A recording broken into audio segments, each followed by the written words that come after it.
friends, to another Kev 1 show. And I hope your air conditioning is working, because it's hotter than hell in a cell here. And speaking of that term, it's with a heavy heart, and I just got this news before about to do my interview with the great Charlene Rose from the Young The Restless and the world of the dance. So it's with a very heavy heart that I must report that Bray Wyatt has died. The WWE superstar, real name Windum Rotunda. I had to double check his real name. I knew it was Rotunda because of his family history, but he was only 36 years old, and he apparently died of a heart attack, which is just shocking. Him being an athlete, fit, so entertaining, probably one of the most entertaining and creative superstars ever, but definitely in recent history. I remember I saw his debut with this cool horrific lamp and the Wyatt family, and he battled the Shield over and over and over, and even CM Punk back when he was with WWE. That's how long ago it was. It feels like it wasn't that long ago, and he was only 36, but man, it's just insane.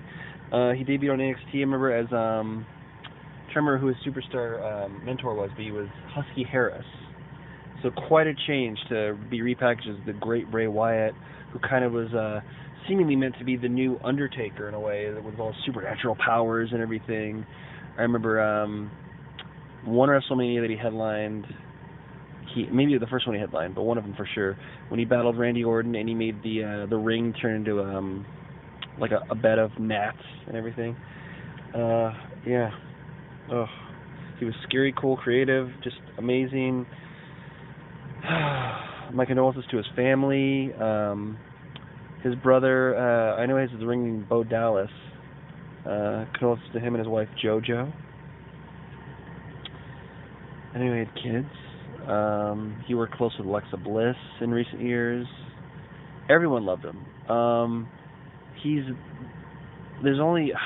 was one of the 3 Wyatt family members, original members, and Luke Harper died earlier, and he died at an early age too. Maybe they died at the same age, because Luke Harper was only like, well, no, he was old. I think he was like 40, but still too young to die, you know. So it's just shocking, and the wrestling and entertainment world is, dealt another blow with this. So, yeah.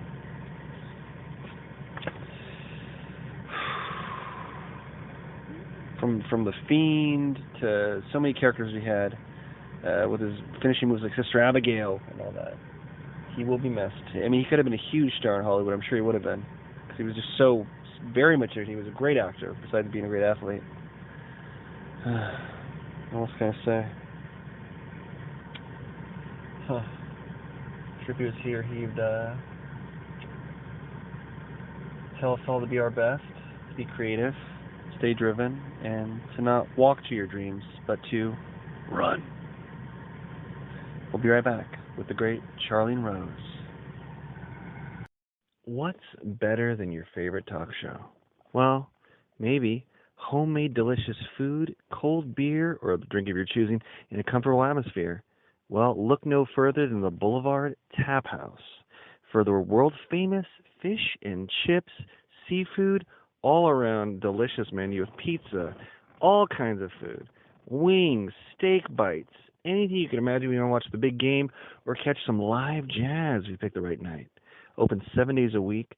Go to boulevardtaphouse.com right now. I like to go to their Terwilliger Curve location. That's the home location for their, not only their fish and chips, and they knew that they always used to give me Caesar chicken salad and wine. They kind of made jokes and made fun of me of that. My favorite food there now might just be the brand new Mark Kevin. That's a margarita pizza named after me. Don't know if they do it because I'm Italian or what, but I had it, and it is delicious and, dare I say, nutritious. Anyway, friends, go on in, have a great time. When you're there, you truly are family. No cap. Enjoy the Boulevard Tap House today.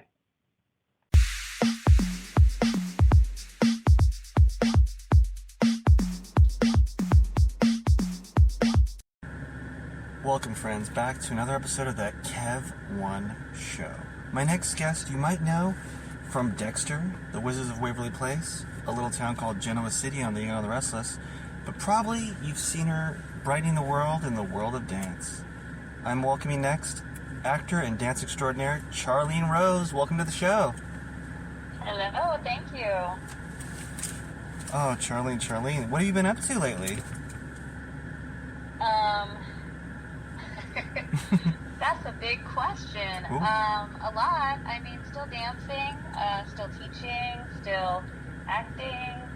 Been doing a lot of hand modeling. My latest thing, as of, I guess, like a couple years now, is I got into the whole Airbnb world. So that's a new thing. Ooh, hostess with the mostest. Is that still in California, or where is that at? It's in California. It's in Big Bear. Oh, very cool. Yeah, I've been to Big Bear. Got a bad summer in there once because I learned the hard way rather while boating there that like, oh, even though it's overcast, the sun bounces through off the waves and everything. Oh yeah, and plus the elevation too. So the sun's pretty intense there. Yeah, and I don't tan, I just burn. So. Yeah. Oh, I'm sorry. Just have to find the right sunscreen. Yeah. So as I said, you're a dance extraordinaire. That's kind of like how I discovered you online. You're like a salsa master. What are you doing like more with that nowadays? Is it more of a salsa thing going on? Is it more of a burlesque thing was really hot recently? I still do a mixture of both. I mean, salsa was my main thing for a while. And then I just got introduced to burlesque from being a salsa dancer. I just wanted to try something new. So I still do both. Like I still perform salsa, I still perform burlesque, I still teach. I still choreograph things when they come up. So I'm still definitely involved in dance, even though I'm doing all these other things in addition. Very cool. It's good. Keeps me young. Yeah, no, definitely, yeah. You definitely have the look and everything. It even got you on the Young The Restless as Bridget, right? That was an acting thing. That didn't have anything to do with dance. But yeah, I had a recurring role on Young The Restless, so that's fun. I'm actually wanting to get more into acting. And so yeah, little by little, kind of finding my way with that. It's a whole new world, Yeah. Would you consider yourself more of an actress or more of a dancer? For me, that's a hard question. I don't know. Sorry, my thing unplugged. Can you hear me okay? Yeah, no, can you hear me? Okay. Yeah, I can hear you. Oh, cool. I've heard your question, though. Okay. I don't know. I think I'm all the things at this point. No, that's all. And the thing is, like, I went to college theater, so I studied acting, singing, and so just as things have progressed, I've kind of been focusing on different things at different times. I did put my main focus earlier on dance because of the reason that, your body can only do so much for so long, and so I wanted to, pursue that passion first for as long as I could, and I feel like, I've done a lot of the things that I set out to do, and I'm happy with my career as it is, and it's not that my career's over, but like I'm not like killing myself trying to like make a name, you know what I mean? Yeah. And so, I had gotten back. I was still taking acting classes, for a long time, even when I was pursuing, doing the dance thing. But I'd say probably within the last maybe 10 years, I've been definitely putting more focus on acting. Very cool. Yeah. And do you have agent, manager representation and all that currently, or? Right now, I have a dance agent. I have a commercial agent for commercial acting. I don't have a theatrical agent at the moment. My agent that I had ended up getting really sick and closing her agency. And at the time, I was just, I know it's actually pretty sad because I think, like, I don't know how she's doing at this point, but she was in the hospital for a long time. She was trying to hold on to it. Oh, wow. It was just, she couldn't do it. But anyways, so when that happened, I wasn't in a big rush to find a new agent because I was just setting up and getting the flow of my Airbnb. So I was like, okay, I'm not gonna, try to do too much at once. But now that things are kind of more settled, now I'm looking into getting theatrical representation, especially now that things are so slowed down as far as the strike. With the strikes, yeah. I'm not expecting too much, just because there's not a lot of work. Yeah. But at the same time, agents and managers are not too busy because of that. So I don't know if that's a good thing or a bad thing, but I've already, started submitting through some friends of mine through referrals. So we'll see what happens with that, because I definitely want to get more back into it. When the lockdown happened, I was really doing a lot of coaching and theatrical coaching, just because we had the time, and it was over Zoom, and it was really, really helpful. So I'm excited to use it. But in the meantime, I've had some theater things come up, which has been a lot of fun. Oh, very cool. Yeah. So you can still do that. Actually, yeah. Oh, in Portland.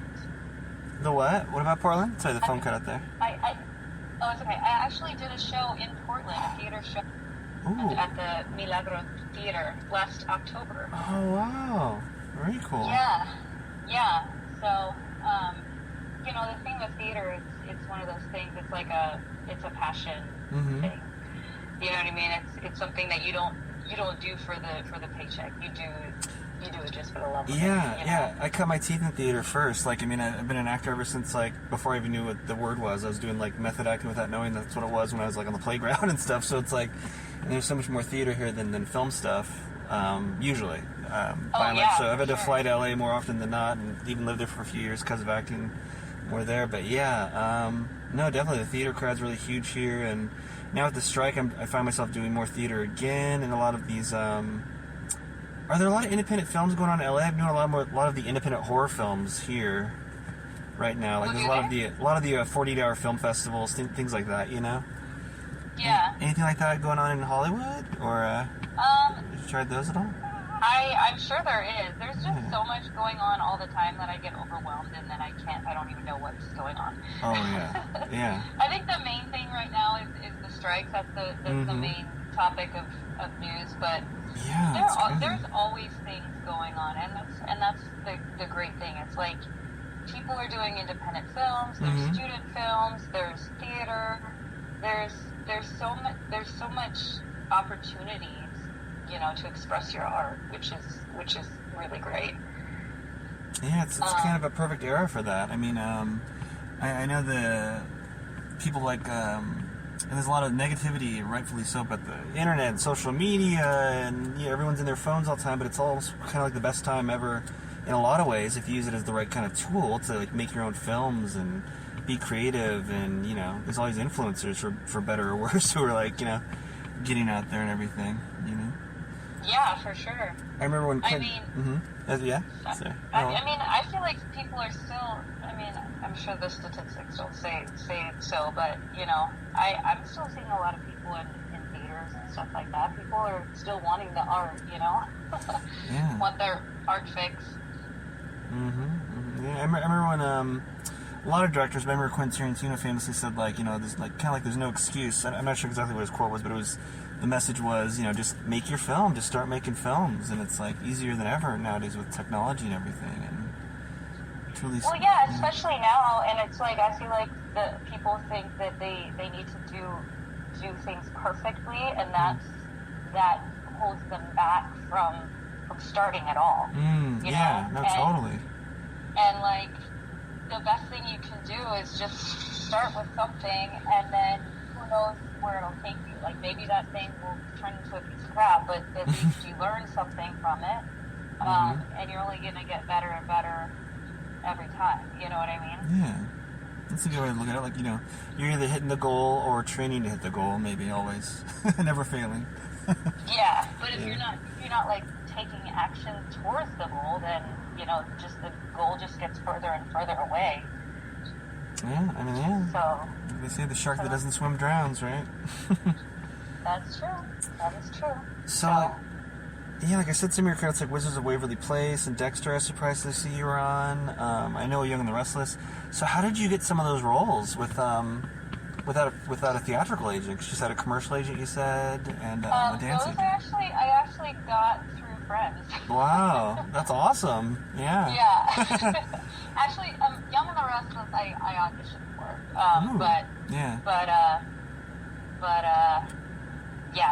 The other ones, those were through connections. So, yeah. I mean, the saying is, and people hate it, but the saying is really true. It's like, who you know really does help. Like, yeah. a lot of my favorite jobs, or some of my biggest jobs, are through a referral or through a friend. Mm-hmm. Yeah, it's crazy. Mm-hmm. So just be a nice person, and you'll get far. Yeah. I mean, be a nice person and be good at what you do. Oh, well, yeah. But yeah. I remember there was a soap actor from Young The Restless that I met at like a party when I was living in LA. I think I'm gonna get his name close to it, if not perfect. Christian LeBlanc. He's like a lawyer on Young The Restless. But I met him at a Thanksgiving. It was Thanksgiving, but I don't think it was on Thanksgiving. But it was like a Thanksgiving party, His hairdresser was the hairdresser of my roommate, so I got to go to this party. And yeah, nice. he was super nice and everything. So, yeah, but I remember it was so funny. Before I was keto, now I'm keto. And like I said, like, how do you get abs and stuff? Because he was, they were talking about this thing, and they were showing video of him. So I'm seeing on the rest, so we had like a topless scene, and I was like, how do you get abs? Because I've always been fit, but I'm like, how do you get abs? And he's like, you got to quit pizza. And I was like thinking, like, that's just crazy. It sounded like science fiction to me. And now I'm like, it's like such a different. Pizza? Yeah, it's like, yeah, I'm Italian, by the way, too. So it just seemed like insane. Yeah. Like, what? But yeah. I mean, pizza's like my favorite food, and I try not to. In general, I try not to eat bread and dairy, but I don't always do a good job. I try. That's the thing. But pizza's the one thing that it's like that's my thing that I look forward to. Mm-hmm. Have you tried a like cauliflower crust or anything like that, or any kind of like dietish version, so to speak, or? Yeah, it's not really. the same. Yeah, it's not. I know. It's not the same. I mean, I'll have it if I want pizza. I've done it with the cauliflower. Can't speak. With the cauliflower crust. That's a tongue twister. Yeah. and like the almond mozzarella cheese. Ooh, yeah. That sounds good. Yeah, it's like Trader Joe's. That's it's pretty good. It's not bad. But if you're really gonna go in, it's almost like you're not having pizza. It's almost like, what is this? It's like a different kind of Italian food or something. Yeah, it's just okay, but it's just kind of like a tease. Yeah. Because it's not quite the real thing, I think the closest thing to like the diet-esque cheat food kind of in between bridge foods like that I've had that I liked was for hamburger, instead of the bun, having like 0 net carb tortillas or something. Like, oh, okay, it tastes like an artisan hamburger because it's still like the hamburger and all the sauces and stuff. But yeah. That's another one for me. Like a good hamburger. Oh, I know, right? With a bun and all the fixins. Like that's another one that I'm like, every once in a while. So good. Oh, you're making me hungry. Oh, sorry. Are there any dance food hacks? Since you're a dancer, you have to have like super healthy, athletic body all the time. Is there any kind of like food hacks you could tell anybody, or that I wouldn't know, or people wouldn't know, that if they weren't a dancer or a superhero? Yeah, I mean, it's really boring, and it's the thing that everybody knows and doesn't want to hear about. But basically, like when I'm wanting to slim down, I just cut out bread, cheese, sugar, alcohol. If I'm really going in, rice. Yeah. So you just go into the diet. You just cut into the diet, or you're not keto or anything like me. You're just you just kind of do a crash course diet, or what would you call that? No. I would say responsible fasting, kind of. In general, I keep an eye on what I'm eating, you know, and I try to eat healthy for the most part. Yeah. But when I'm trying to lose weight, I just am a little bit more strict. Actually, yeah, a little bit more strict. Like, whereas on a regular week, you know, it won't be a big deal if I have some of the things that are quote unquote not part of my diet. Yeah. It's not a huge deal. But it's a huge deal when you're trying to lose, you know, 1 or 2 pounds a week, which is, you know, the healthy way of losing weight. I did try keto, and I have mixed feelings about it. Maybe you can help me out with that, because when I did it, I think I lost like 13 pounds in like less than 3 weeks. It was something crazy. It was like 2 weeks or 2.5 weeks. Yeah. And I feel like that's a lot, and I feel like when weight is lost that quickly, it can't be healthy. Yeah. And then after that, I started to get like kind of like heart palpitations, like almost like a anxiety feeling. You know what I mean? Yeah. No. Yeah. And I was like, oh, this doesn't seem good. Oh, and do you think that's from losing so much weight, or like so you were taking in less carbs and stuff and sugars and all that, obviously. Were you did you have a high caffeine intake? Because I know a lot of my friends. I did. So I think what it was is I was just doing it incorrectly. I think there's probably a more healthy way of doing it. Yeah. I think I was going too much into like, I can have any fat I want.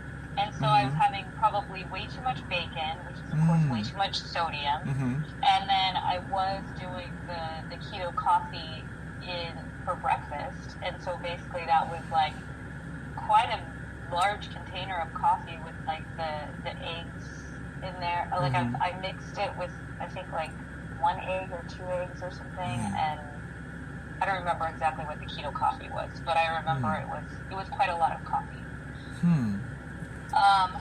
So I don't know, maybe I just wasn't doing it quite right, or maybe it's just not the best for me. Well, I mean, I'm not like that overweight in general. No, so, I mean, not that I haven't seen you like live videos too. But I mean, yeah, you're a dancer, you're an actress, I fluctuate, but I'm not like by any means overweight. You know what I mean? There's times that I'm like 5 pounds or 10 pounds more than I want to be, but like I'm wondering if maybe that's why. Like maybe it's better for somebody that has a lot more fat to lose. I don't know. Maybe, yeah. The reason I got into keto was just like, because I've never been overweight either. But and I've been like working out more here and there, just depending on this and that. Watching an action film, like, oh, I want to be buff like him, or whatever, And one day it was, I don't know, the umpteenth article when keto was first kind of becoming like big, or it was probably big for a while, but and I remember it was the Halle Berry article, because I remember before that I remember Hugh Jackman, he attributed his body to keto and everything, and this person and that, and then like I was finally like, what is keto exactly again? Because I kept hearing about it in articles, and I read it, and like Halle Berry got her 50-year-old bikini body due to keto, and I looked up what it was. I'm like, oh, and when I looked up what keto actually was, I was like, well, I'm pretty much just doing that naturally. So then I just tried it like officially, like a little more counting the carbs and the sugar, not over X amount.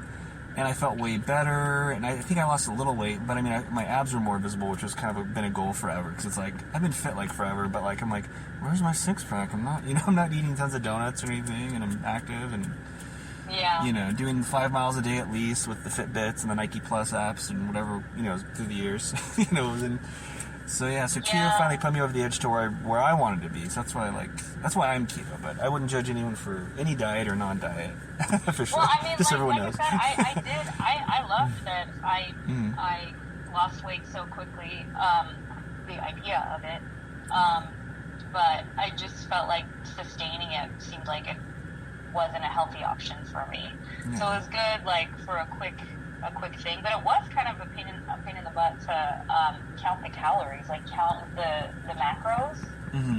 Make sure you had like you have to have you were doing that? Amount so you were doing it even more. You were doing it even more intelligently. Like My keto thing is, I mean, I'm doing keto, but like, I was doing like less than 15 carbs and less than 15 grams of sugar a day, and now I'm on like 0 net carbs on most days. You know, like on the weekend I might have blueberries and then just not count it, but that's like, I think that's 6 carbs or something. But so I pretty much just make sure try to do 0 sugar and 0 net carbs if possible most of the time for sure. And I don't really worry about. That would be a lot easier. Yeah, I don't worry about the fat. I don't count the macros. I don't go that high tech hardcore. See, that would have been so much easier. I was literally like going, like I had my BMI calculator thing that was like, okay, this is how many calories you can have, but then you have to have this many grams of carbs and this many fat, and like trying to match everything up. Yeah, see, I didn't do all that hardcore. Yeah, I mean, I do like the main carbs and sugar count, but and now it's really easy when you're doing pretty much 0. So like, but I mean, I wasn't like I gotta eat fat or anything like that. I never focused on the fat, you know. But I didn't worry about it because you can eat as many burgers and bacon, like you said, as you can. You know, technically. I think I just lucked out with the caffeine though, because my heart's been fine on caffeine. I drink a lot of 0 sugar energy drinks and shots, and I've been fine. Oh, really? Yeah. Yeah, I think I'm sensitive though because I normally have either 1 cup of coffee or 1 Americano per day, and I notice that if I have more than that, if I have another one, then I start to get a little bit like jittery, you know. Yeah. So maybe that had a big thing to do with it. It probably was a combination of things, honestly. But maybe I'll try that if I'm trying to lose a little extra weight quickly. What do you do? I guess it wouldn't be the same for me, but you would do 15 grams.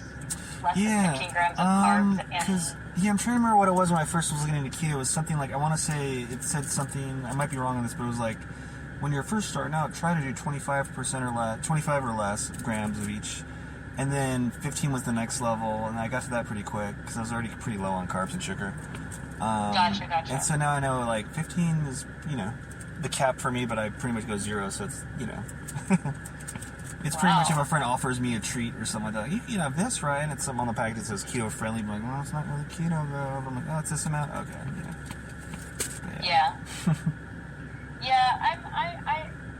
I like the idea of balance though. Like, I mean, whatever diet, I guess I tend more towards paleo. You know, whatever diet you have, I feel like it's nice to have a cheat day. It's nice to have like 1 cheat day a week. You know what I mean? Especially if you're just trying to maintain. Yeah, treat yourself. It's like something to look forward to, you know. Exactly. Time's a flat circle, but it's still a thing, so it's good to be like, okay, I can get to Sunday or whatever day your treat day is, you know. Exactly, and then as long as you're like staying active, then it's fine. And you don't even have to stay that active. Like, literally, you can get away with a good workout, 15 minutes, 3 days a week. Oh, cool. Yes, that's what you say. I love martial arts and parkour, so I do that a lot. And you got your dance thing, so do you like stretch every like day or every morning kind of deal as a dancer? No. I should. Just when you hit the studio or wherever it is? Yeah, let's see, what do I do? I usually stretch before a gig, actually. I'm not so good at like doing it every day. But I stay active otherwise. Like I do yoga, I like Pilates. The thing is, like I said, I'm not, when I was training and when I was, you know, working towards being a professional dancer, then it's like, yeah, you know, you do more because you're trying to get to a certain place. At this point, I'm just kind of maintaining, I'd say. Oh wow, yeah, that's surprising. Cause like if anyone, any listeners, followers, Google, you know, Charlene Rose, like such a storied dancing career. It's so impressive and everything that you do with that. So I just almost figured like you have this huge dance routine. I mean, I'm not a dancer though, so I mean, maybe that's a silly question. Well, yeah, I mean, if you do Google me, like a lot of my stuff was like back when I was competing, back when I was like more in that phase, for sure, I had to be doing something. Not only was I rehearsing, you know, all the time, you know, I had to like, at that time I had to like, remember I was taking muscle milk with protein, just because the rehearsals were so strenuous, and like I didn't have the strength or the power Oh, wow. Yeah. you know, to be at my best. To So like I had be fueled or something, right? For the most part, exactly. maybe? Or, Yeah, it's like, and it's Wow. so funny because salsa routines, especially for competition, they're anywhere from 1.5 to 2 minutes. That's it. Really? Which sounds like Huh. nothing. Which sounds like nothing. But I mean, is that even a song? It's just like, lot. that's like the hook of a song, maybe? Or No, is that even, no, yeah, we cut together. We'll either like combine songs, or it'll be one song that you choose like the best parts and cut them together. Wow. Yeah, but it's like everything's in fast forward because salsa's so fast. Plus you're doing tricks and spins and all this stuff. So like just a 1.5 to 2 minute routine is exhausting. So it's like you really have to make sure. I actually stopped drinking soda. I had to stop drinking soda. Because of the crash or what? When I was, yeah, because I was losing energy. There was a time when I tried, I was drinking Pedialyte. Okay, Which, yeah. not Pedialyte. The one... Gatorade or Powerade kind of? No. It's the one for, like elderly people drink it for their bones. Ensure. Oh, okay. Which is kind of like muscle milk, isn't it? Or no? I mean, I know I've seen it on the shelves, but I know it's for older people. But okay. I don't know. I bones. guess it For strengthens calcium. your bones and gives you energy. And so I was like having that at one point. Like it was definitely something that I had to be on top of. I couldn't drink. Like I couldn't drink alcohol because even like being around like smoky environments too much was really, really hard because you're breathing, you're using your lungs so much when you're rehearsing. So it's definitely like that point was like definitely I was an athlete. I was an athlete in training. Your videos are so impressive, so fast, like you were saying, and just so intricate and everything. Like whoa, you know, like Olympic level dance, you know. Yeah, I mean salsa I think is in the Olympics or was in the Olympics at one point. Yeah. Yeah. I mean it was pretty crazy. It's funny looking back because, you know, I don't rehearse like that anymore. But yeah, I remember it was quite a lot. It's no joke being an athlete. Yeah, no way. Yeah. Huh. Yeah, I've never like super studied dance besides like what they do in like public school and everything. Which I mean, but I don't know where I learned to dance. Like, because I've danced at weddings, and it seems like I just knew how to. But yeah, like salsa and tango, maybe just from movies and stuff. Everyone just kind of has an idea, like watching that. I'm like, oh yeah, you know. But it's just incredible what you can do, though. Yeah, and like the stuff that you see a lot of times on TV and on the movies is a lot more watered down. Like if you actually watched a tango competition, like in the tango, like if you're deep in the tango world, it's or salsa too. It's impressive. It's impressive, and you might not even get to see that, you know, unless you stumble upon it, because it's kind of its own little world, its own little niche. Yeah, no, definitely. I mean, it's kind of like almost in everything. I don't know. We probably had dance before language. You know what I mean? Like, but like, yeah, but it's in like kind of feels like it's in like every facet of you know, pop culture and art. So yeah. Dances? Yeah. Yeah, definitely forms of it for sure. And also it changes over time. You know what's in pop culture. You know, but what would you say is really popular in dance right now? Like what's? Well, the new hotness. You know, I feel like bachata has become like kind of blown up. Oh, what's that? What is bachata? It's another Latin dance. So, in like the salsa world and the Latin dance world, it's basically like the street Latin dance. It's different than ballroom. A lot of people get confused, And when I tell them I'm a salsa dancer, and they're like, oh my gosh, I love ballroom. I'm like, no, it's not ball. And like when I go to teach at studios, they introduce me as a ballroom dancer, and I always have to like educate them. Like, I am not a ballroom dancer. Yeah. It's like, it's great that you guys are all familiar with Beauty and the Beast, but that's not me. It's like... Well, there's a ballroom Latin style. Like, there's different styles of ballroom, and so the Latin style is similar, but salsa is not one of the ballroom dances.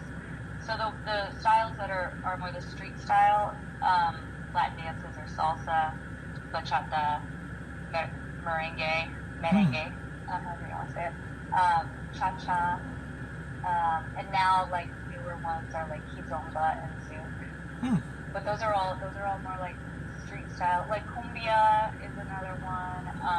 There's a handful of ones. The most popular ones are probably salsa and bachata. Now, what would you attribute that to being so popular now? Like, why is bachata so in right now, you think?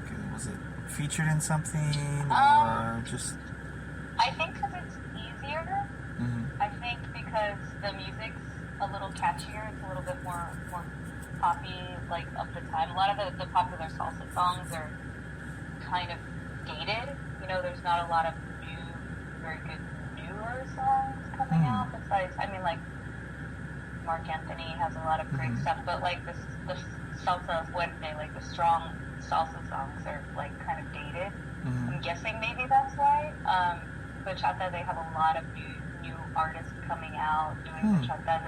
Bachata, the dance in general is slower, so it's just that makes it easier to learn, and also the steps are a little bit more basic than salsa. And also there's a style of bachata that's been called sensual bachata. So that's, I'm sure you've probably seen videos of people basically looking like they're making love on the dance floor. Kind of like modern dirty dancing, kind of, or maybe very exactly? much so. Yeah. Very much so, dirty dancing, and it's not. I'm making it sound worse than it is. I mean, well, depending on the video that you watch, some of them are a little bit more so than others, but I think it's really beautiful. Personally, but it is very sensual, you know. So that, you know, people sex sells. So I think that's what draws people to it more. The music's, you know, catchy, and I actually like bachata music a lot. I actually liked when I was getting into salsa. I still liked bachata music, listening to bachata music more than I liked listening to salsa music, just because it's a little bit easier. Salsa is like faster and, you know, inspires a certain energy. And so when I was just home, I would more listen to bachata music than salsa music. But yeah, I think the combination of those things is why it's more popular. Interesting. So yeah. Have you noticed any differences in like what you are being asked to teach or teaching due to like technology at all? Like, you know, TikTok videos, everyone doing like dance challenges and stuff, or has that not been a thing? Has that had much of an effect at all, or no? Oh, okay. No. Like the Wednesday dance from the Netflix Wednesday series or anything, or no, nothing like that? No, I have never done a TikTok video. Not to say that I won't, but I'm just like, I haven't been inspired to do one yet. Yeah. Plus, to be honest, like, a lot of the TikTok dance stuff is very watered down. Like, if it's like non-dancers doing dance moves, you know what I mean? Yeah. And then the people watching don't realize that they're not actually that good because they don't know any better. So then it becomes a thing, and then you know. Well, yeah, if everyone can do it, it's almost how good can it be in a way, you know? So. But at the same time, like, you know, art needs to be relatable. Sometimes simpler is better. So maybe because it's simpler, and I've seen people that they can relate to, that can do movements that they can relate to, that's what's catching on. Sometimes when it's too complicated and too advanced, it's like, goes over the head. Yeah, so maybe like, you know, a young girl might discover something through that leads to her discovering bachata and being the future Charlene Rose. Who knows? Yeah, true. If anything, it definitely could be gateway dance, if you will. An inspiration, a gateway to learn, you know, the right way of doing things, or to see the potential. I don't want to say the right way because art is subjective. But the potential, let's say the potential of where it could go and where it could be and where whoever is watching the videos could become. And so where are you teaching now, or how does that work? Like, do people contact you through a website, or? Yeah, I have a website. My website's livingroomtoballroom.com, which is funny because that was my company name before the lockdown. Oh, yeah. And then when the lockdown happened, it literally became living room to ballroom for my students. Ballroom not meaning the dance ballroom meaning the scenario, like the space. Yeah. That confuses a lot of people, which I understand, because a lot of people are like, oh, so you do ballroom? Like, no. I probably should have thought of that one. Well, you were ahead of the curve. Yeah. I guess. But, so right now I'm teaching, I have my own performance teams that I teach on Sundays in Santa Monica, and I have ladies salsa and burlesque. And what I do is I teach them choreographies, I set up shows for them, performance opportunities that are put, because during the lockdown, obviously we couldn't do live shows, so we would do virtual videos. So I set up performance opportunities for them. They get costumes, they just get to basically have the performer experience. And so it's a lot of fun. A lot of my students are career women that, are anything from like teachers to nurses to masseuses. It's a big range. But they're people who just want an outlet to express themselves and have fun. And so I have that in the styles of burlesque and salsa. And I also, since the lockdown, I now have it available over Zoom. So people could also take advantage of learning wherever they are. I have a student in Colorado. I've had students in Texas. I have some girls in like Lompoc, Santa Barbara area. They used to drive to the studio every week, and they still do when they can, but at least gives them the opportunity to not have to if they can, and just learn from the videos. Let's see what else. So that's what I have here. I mean, I do private lessons as well, and then just master classes wherever, I've done them around the United States in all different ages. I also have taught for like dance conventions for kids. Age ranges are probably like, I don't know, 8 to 18 for kids and teens. And then I feel like I mostly teach adults though, just because of the styles that I teach. Yeah. Obviously, I'm not teaching burlesque to kids. Yeah. So yeah. Very cool. All right. Yeah. So that's the site to reach there. And are any well, no, I guess there's no acting stuff coming up with the strike and everything currently, but even independently, right? But what kind of acting roles would you want to do in the near future? Like the stretch. I know you did like Dexter, Y&R, some independent horror, I want to say, right? Didn't you do? No, I've never done horror. That could be fun. I saw some dramatic clip that you got a red hat. I can't remember what it was from. Oh, that wasn't a horror though. That wasn't a horror. That was like a suspense. Oh, okay, yeah. Yeah. That must have been on might have been an IMDb clip, I want to say. Unless Google let me there, yeah. Go for it. Oh, cool. Yeah, that was suspense, a show called Rub the Speed. That's right. You were It was actually about horse racing. Oh, yeah. Oh, that's what it's... Yeah. Oh, that makes sense then. Yeah, so it's just a suspense.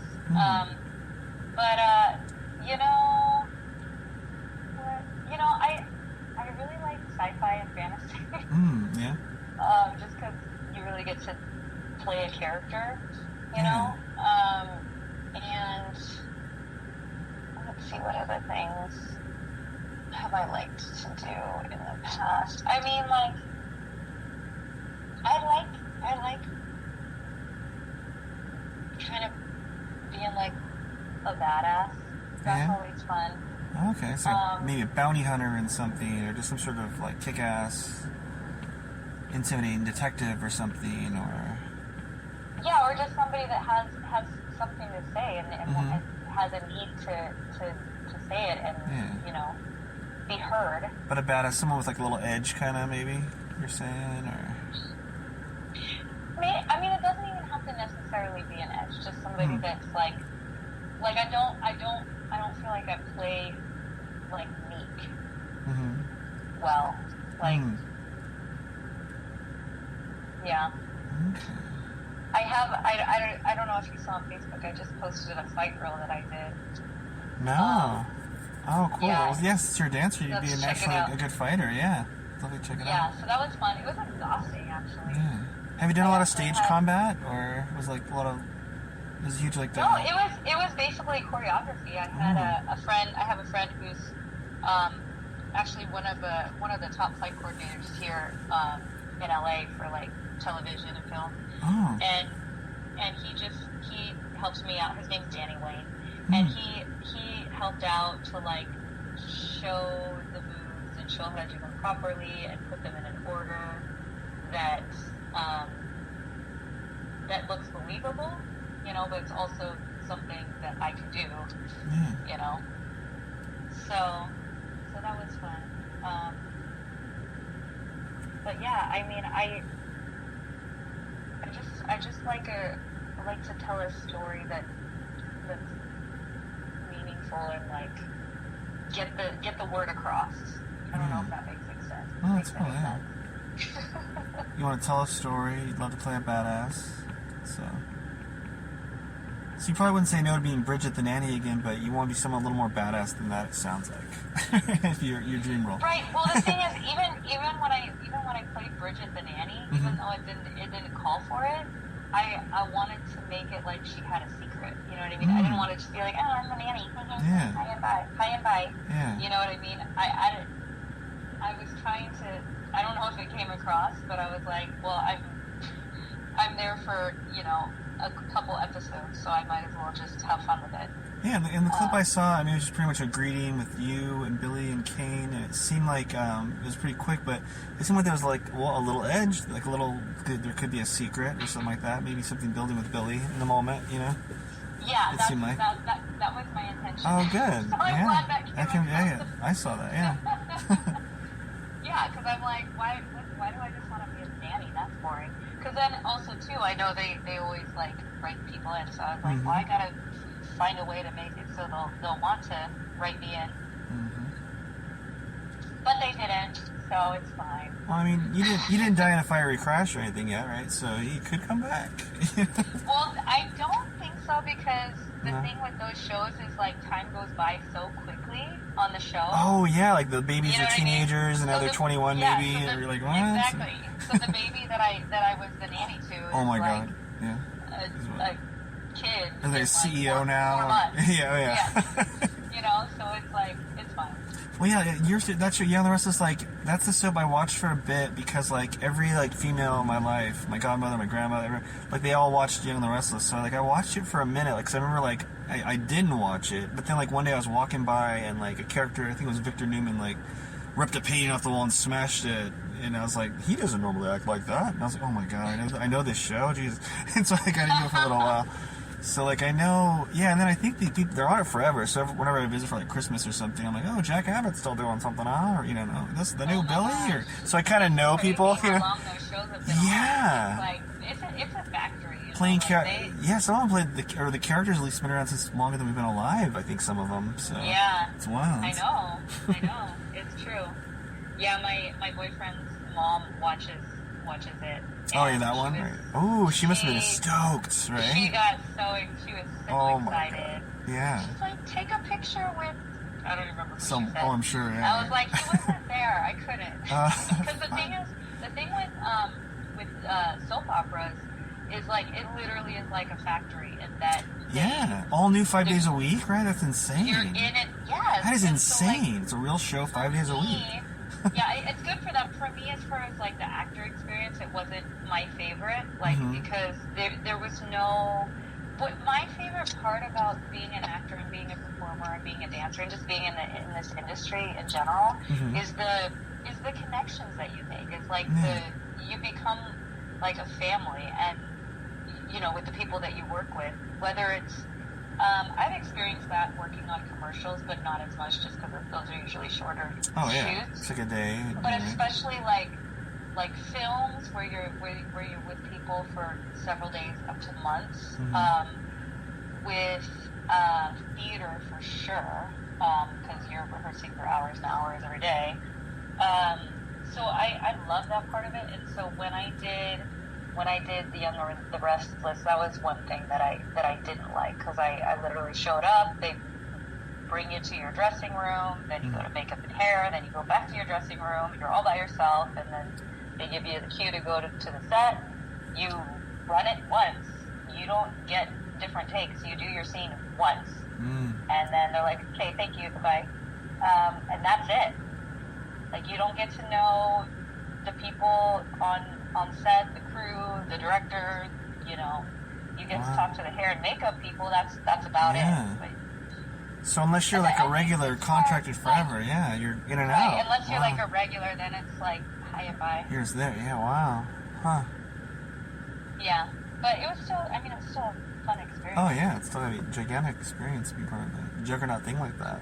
Wow. Definitely nerve-wracking having to just do it all in one take, especially the second day that I was there. I had to actually pick up the baby, which I don't have a lot of experience picking up babies. Yeah. So I was like, oh gosh, I better not miss this. So you're a nanny. Your character's a nanny who's really good at holding babies. Yeah, I better know how to hold a baby. I better fix this. Pretend well. Wow. So that's like, and it was a real baby. That's crazy. And it was what for that, was it also one run through right before it, or even with the baby, or was it like baby holding 101 run through boom? The parents let me pick the baby up to try it out, but that was it. Wow. Yeah, that was it. Huh. The baby didn't cry. The baby didn't go on their one take. And then no, the baby was amazing. Wow, I wonder how that's crazy. You almost think it wouldn't be a real baby typically, like for a mama like that, and then like for inserts they have a real baby or something. But usually, what I don't know if a lot of people know this, but usually for babies they prefer people with twins because they can switch them out and they look the same. Yeah. So if one baby is maybe fussy, then they can put the other baby in. Wow. Yeah. Yeah, so I've noticed that. Yeah, I've noticed that. It's always the same as the Olsen. I was gonna say that. Yeah, 'cause I noticed there's the Olsen twins, and there's also, it's always like, two or three names usually. It feels like as the role of this little baby. Usually, it's wow. Huh. Yeah. Interesting. So I guess you didn't get a lot of pictures that day. I mean, not upset or anything, right? No. Because you were in and out. No. Yeah. I think I took a selfie of Maybe myself. Your Y&R mug in the dressing room, yeah, or something like that. I didn't even get a mug. Oh no, really? Yeah. I mean, the only thing, like, gift the bag second or day, anything? Yeah. nothing. The only thing, like, personal, anything that I got was the second time I shot, the director did come up to me and, like, talk to me and tell me that I did a good job, Oh, like, great. Very cool. You don't necessarily get that. Well, especially, like how you said, it's almost like a factory. That's really even higher praise than like an average set, really. Yeah, so I was like, that was nice. Almost just the fact that he'd be too busy or she would be too busy to do that, so it's super high praise. I thought it was really nice. Like, he went out of his way and, came over to me and, wanted to make sure to tell me that. So that's good. The pat on my back. I'll take it. Because sometimes especially in those situations, you're just like, you don't get any feedback. Yeah. You're just in and out. So it's nice to have that. Yeah, no, it's crazy. Yeah. I feel like a lot of good directors, a lot of crew and EDs, like, I think they know it. Because, like, what was it? I don't think it was Librarians. That was cool too, but on this pilot I did, The Perfectionist, like, it was so fast, so fast paced, and I was a second team on that, and like you almost feel like they don't know you, and almost, you know, like a factory, kind of like you're saying, you know. But at the end of the day, like the second director, like said, "Oh, great job, Kevin, thanks." And I was like, "Oh, cool, thank you." And he's like, "No, really, thank you." And I was like, "Oh," he was like, "Oh, thank you." And I was like, "Oh," and that meant so much, you know, because it's like, "Oh, wow." See, that's nice. Yeah. It's nice to have that acknowledgement. Yeah. Because they are so busy. So, Yeah. so for them to take the time, it means something, you know. Yeah. Yep. So what's next on the horizon? I know I've taken a lot of your time. Like, you got the burlesque, you have the salsa, and I hope I'm not butchering the name of the bachata. Bachata. Bachata. Like, B-A-C-H-A-T-A. okay. Bachata. I have to It look that like, up. it looks like bachata. Okay. Bachata. That's what it looks Bachata. like. Oh. Bachata. Like I'm in New Jersey. At the Do some bachata. Yeah. What's next? What is that? I'm wanting to start producing more professional shows. I've been doing events here in LA with my students, which have been great because it's giving them an opportunity to perform, but also giving me more experience producing events. And so now I'm wanting to do more of that with, you know, in more of a professional setting, professional performers, while also still incorporating my students, because I do think it's super helpful for them to be dancing among professionals and just performing. It just gives them that outlet to perform as well. So that's one thing that's in the works. I do really enjoy being an Airbnb super host. I know people tell a lot of you know, crazy stories, and you know, definitely it's not perfect, and you have those moments where you get guests that are not the greatest. But overall, I really like it. So I could definitely see myself getting another one maybe within the next year or two. And as far as acting, definitely want to be getting more back into that. It's so easy to get distracted by everything, especially since I have a million things going on. But that's one thing that I would really like to put my focus back into. Just gotta never stopping, right? Well, why should we? Yeah, exactly. When you stop, I feel like when you stop, that's when you get stagnant. Your brain gets, you lose the muscles in your brain. I'm not saying this right. If you lose the muscle, like use it or lose it, kind of, right? Or the muscle of thinking, the muscle of being creative. Yeah. It's all a muscle. So if you don't use it, then then you'll lose it. You know, there's a statistic that people who dance are, I think it's something crazy, like 90% less likely to develop Alzheimer's and dementia at a later age. Because when you're dancing or when you're taking classes, you're always working that muscle. And the thing is, that muscle of learning, that's the muscle of brain of learning. And not necessarily everybody has that muscle developed of like planning or creating projects, or that's a whole muscle in itself. It's very easy to just like go day to day, you know, have my breakfast, go to my work. You don't really have to think about anything. Like you can get away with just like going through your day not thinking about anything. But I think it's important for everybody to find a way to keep working their brain muscle. Yeah. No, totally. In whatever way that is, whether it's, you know, learning a language or dance or learning lines, remembering lines, learning an instrument. There's so many ways to make sure that we keep moving, you know, keep moving, keep growing. Yeah. Hopefully I luck out with that, because like ever since I was like before memory or being conscious of it, like I always want to keep creating constantly. So Like, I always knew I wanted to act and create stuff, and I wanted to, like, I'm not a good, like, physical artist, though, drawing, but I always wanted to be a comic artist when I was a kid, so, it's, creating's just super important. I think I just always knew that, you know what I mean, like...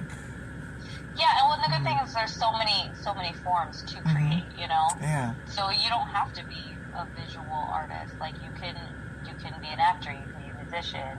There's so many different forms. And, what was I going to say? There's something I was going to say and I forgot, but that's okay. Oh, that's what I was going to say. So, I go to this, like, holistic chiropractor. He uses, like, muscle testing and, like, he's more, like, Eastern-based medicine, I would say. And he told me that he can tell when I haven't been creative. Really? Tell in my body when I haven't been creative enough. And so I was like, you're right.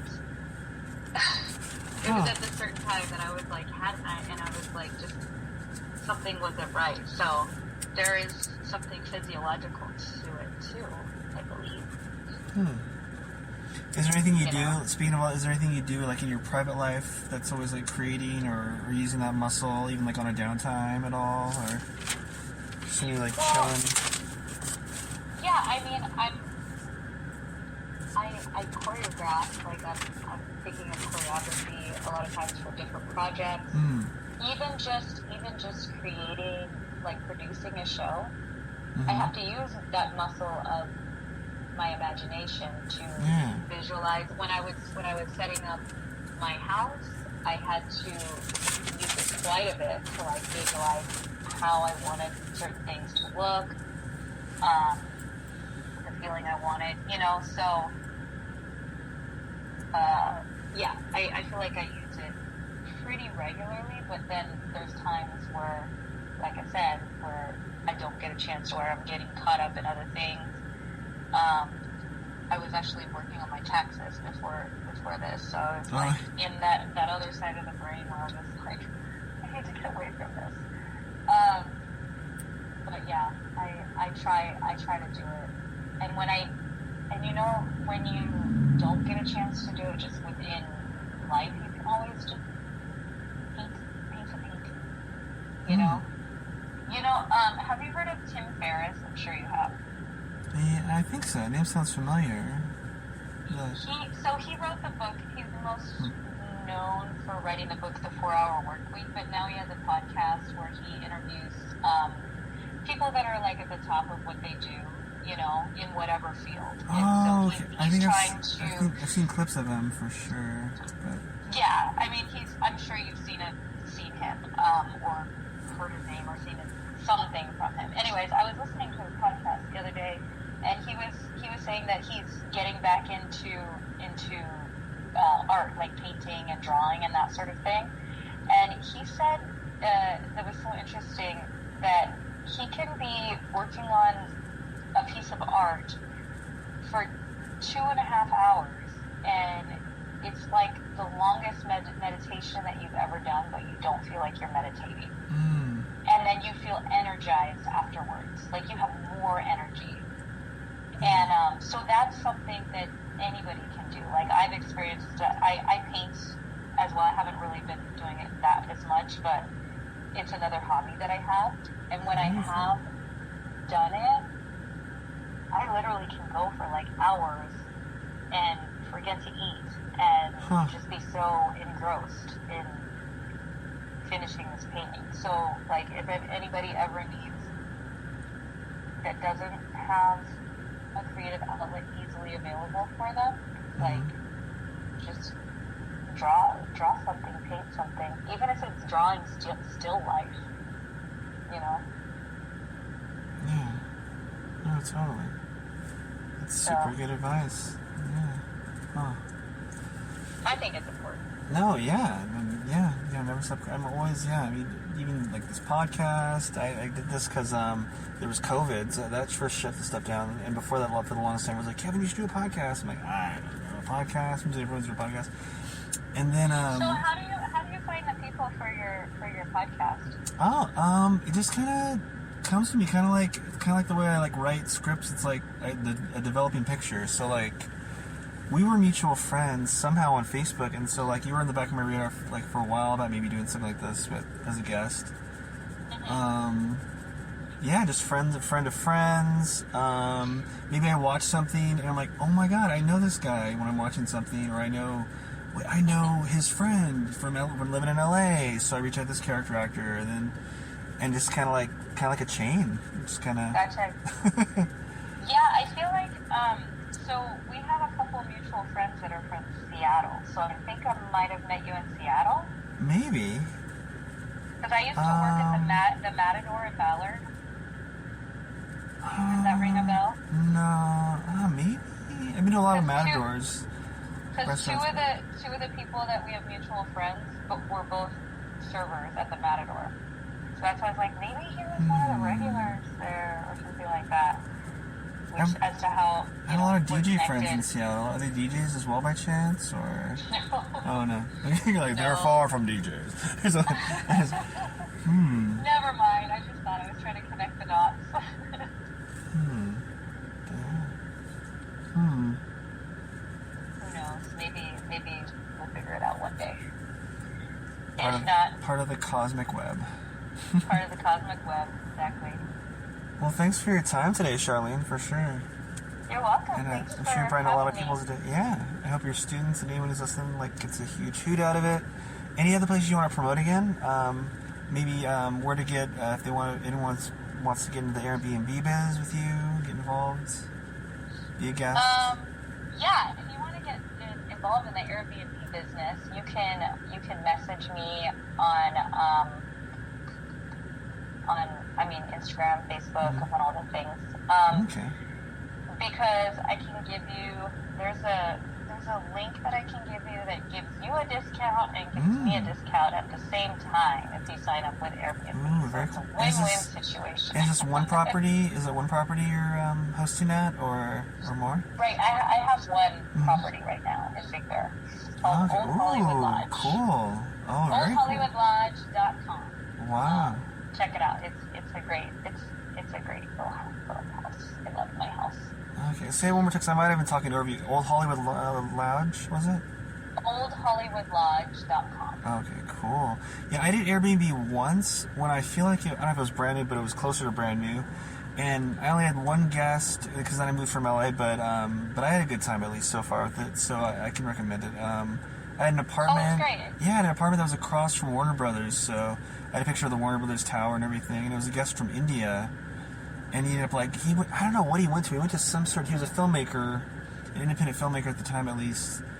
And we talked about animation because we both love comics and stuff. And he met Steven Spielberg at whatever he was doing in town. He had like a press pass or something like that. So, but yeah, no, I mean it was great. He's still a friend of me. His name's Anand Julani or something like that on my Facebook. So, but yeah, so I mean he's a friend to this day. So yeah, I can vouch for so far for me, good experiences with Airbnb. So yeah. Oh, cool. Yeah. Let's see what else. Yeah, I mean those are my two businesses. Is I have the Airbnb, I have my dance instruction business, and then of course if anybody wants to hire me as a performer or as an actor, Yeah. find me online as well.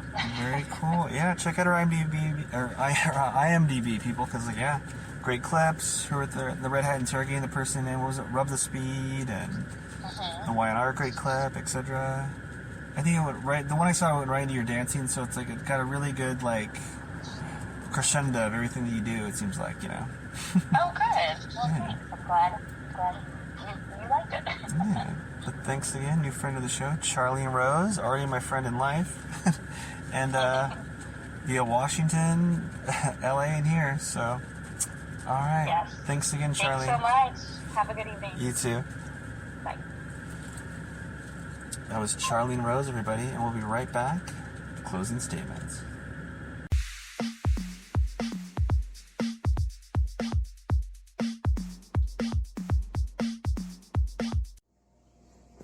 This portion of that Kev 1 show is supported by Bohemian Dream Gifts, made with organic and natural oils that nourish and hydrate your skin.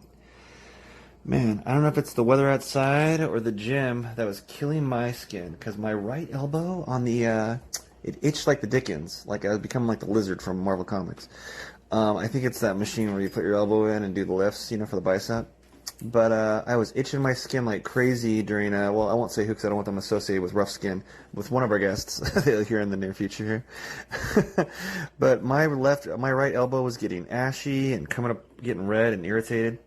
Anyway, I used some of the promotional cookie dough body oil from Bohemian Dream Gifts that they gave us, and my skin, I'm not kidding, came back. I can vouch for that one. The cookie dough oil body oil. The cookie dough body oil brought my skin back to life like an Evanescence song. I'm not kidding. My skin is smooth and happy again. 100%. You can buy cookie dough oil on Etsy at the Bohemian Dream Gifts shop. Check out their other stuff as well, but that's one that I swear by now. And as soon as my promotional one runs out, I'm going to order some myself. So go to Etsy and visit the Bohemian Dream Gifts shop today. And now, back to the show.